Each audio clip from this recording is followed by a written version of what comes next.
My wife's love is killing me, literally. I never thought I'd be writing something like this. Honestly, I feel ridiculous even typing it out. But I need to get this off my chest, if only to make sense of what's happening.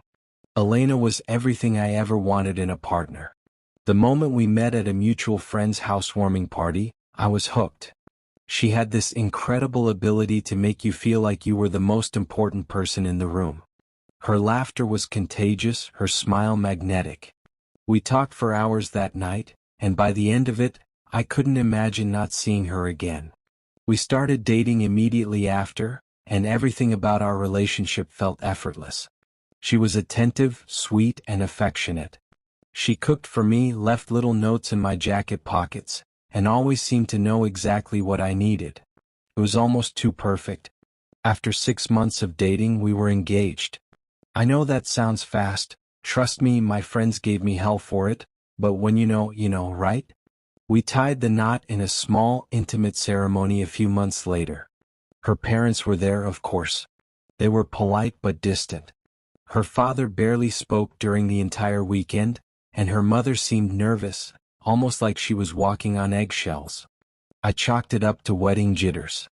Looking back, I wish I'd paid closer attention. Things started changing a few months into our marriage. At first it was subtle. Elena became clingy. She always wanted to know where I was and who I was with. If I went out with friends, she'd text me every half hour asking when I'd be home. If I didn't respond quickly enough, she'd call. Sometimes she'd call my friends too, pretending it was a casual just checking in kind of thing, but it always felt off. I convinced myself it was just her way of showing she cared.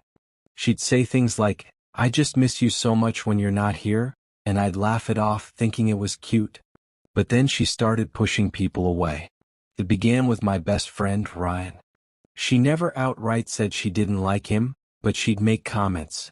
"Do you think he's a good influence on you?" Or, "I don't think he really respects our relationship." She'd plant these little seeds of doubt until I started seeing him differently. One night, after I came home from grabbing beers with Ryan, Elena was waiting for me in the living room. She looked off. Her face was pale, her eyes red and puffy. She told me she'd had a horrible nightmare about me leaving her, and she couldn't shake the feeling that something bad was going to happen. It was bizarre, but I comforted her, thinking she was just feeling vulnerable. Then there was the first major incident. I had an old college friend, Sarah, who was in town for a conference. She texted me asking if I wanted to grab lunch. I told Elena about it and she seemed fine. She even encouraged me to go. But when I got home, Sarah called me, panicked. Someone had slashed her car tires in the restaurant parking lot. She was convinced it was random vandalism, but the uneasy feeling in my gut told me otherwise.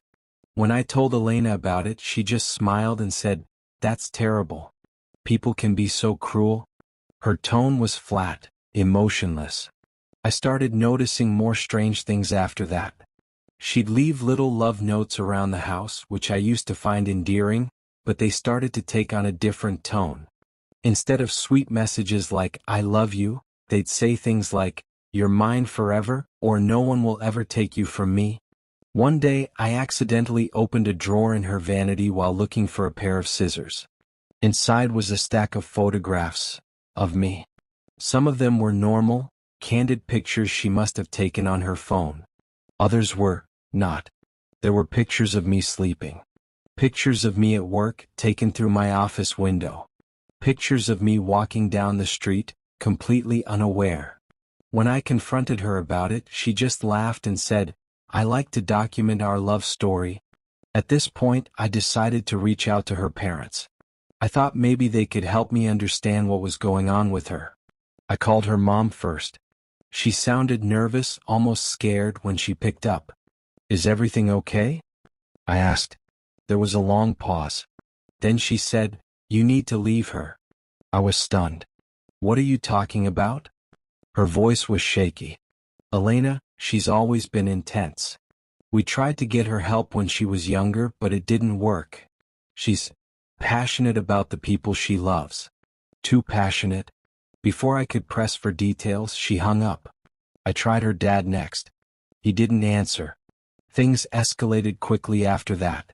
One night, I woke up to find Elena sitting at the foot of the bed, staring at me.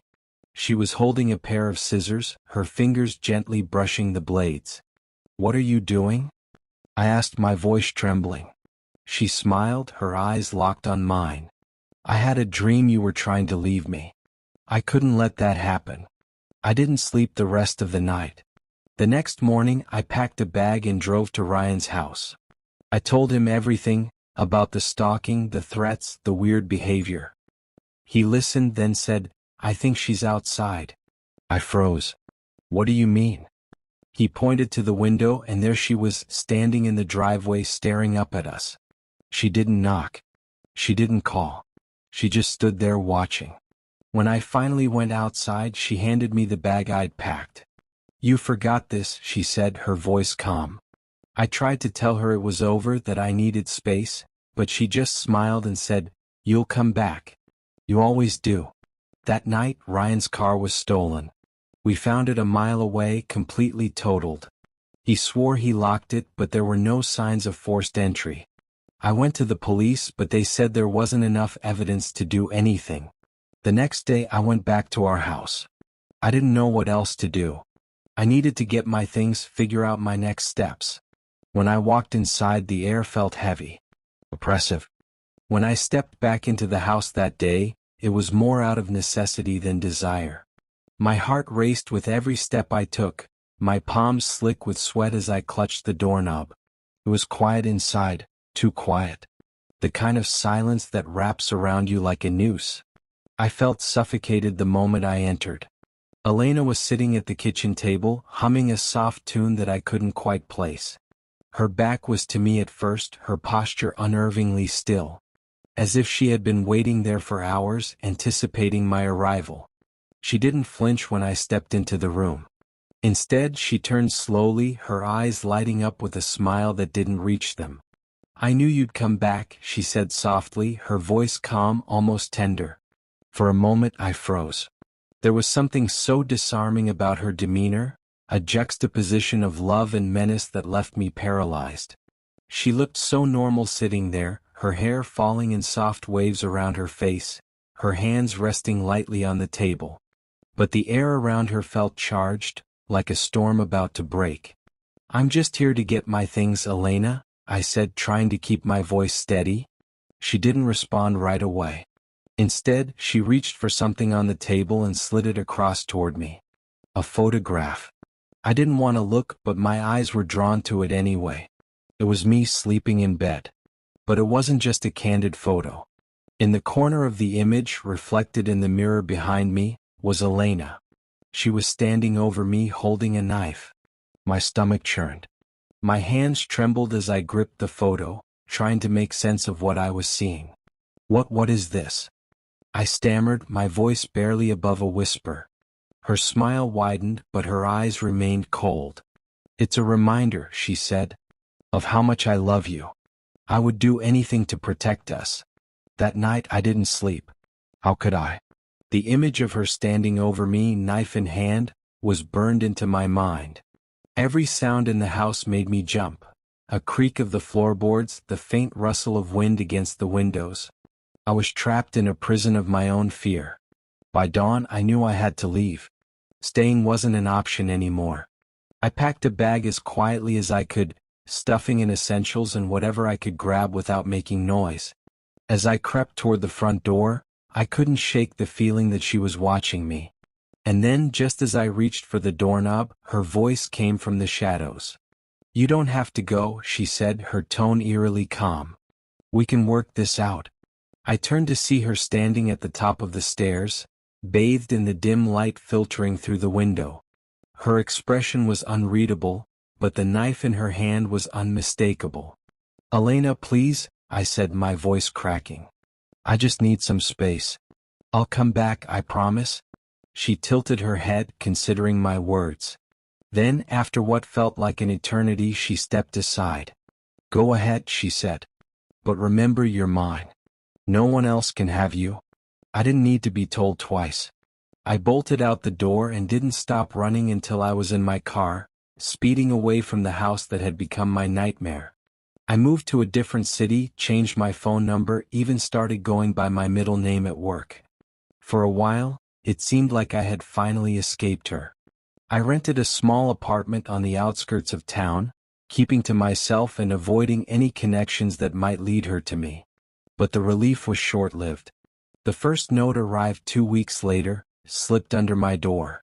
It was written in her neat, looping handwriting. "You can't run from love." I stared at the paper, my hands trembling. How had she found me? I checked the locks on my door and windows 3 times that night, but it didn't help. The paranoia had already set in. The next day, I found a photograph taped to my car window. It was another picture of me, this time at my new job. She had been watching me, tracking me even as I thought I was safe. I went to the police, desperate for help, but they said there wasn't enough evidence to take action. They suggested I get a restraining order, but I knew it wouldn't stop her. Elena wasn't the type to be deterred by legal boundaries. Last night was the worst yet. I had finally managed to fall asleep after hours of tossing and turning. My dreams were restless, filled with images of her face, her voice, her knife. But then I woke up to a sound that made my blood run cold. Humming. It was faint at first, almost imperceptible, but it grew louder as I became more alert. I recognized the tune immediately. It was the same one she had been humming at the kitchen table. I sat up in bed, my heart pounding in my chest. The sound was coming from outside my window. Slowly, I got up and moved toward the curtains, my breath catching in my throat.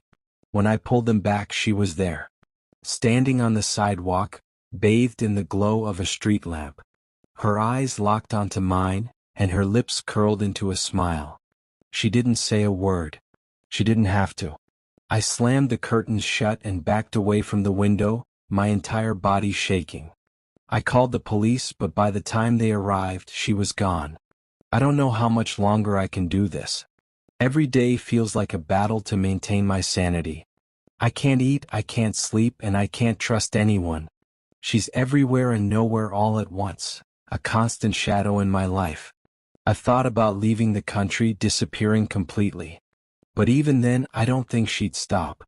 Her love for me isn't love, it's obsession. And no amount of distance will change that.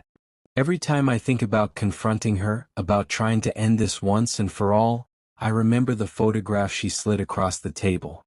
The way she stood over me, knife in hand, as if it was the most natural thing in the world. I don't know how this will end. But I'm starting to think there's only one way it can.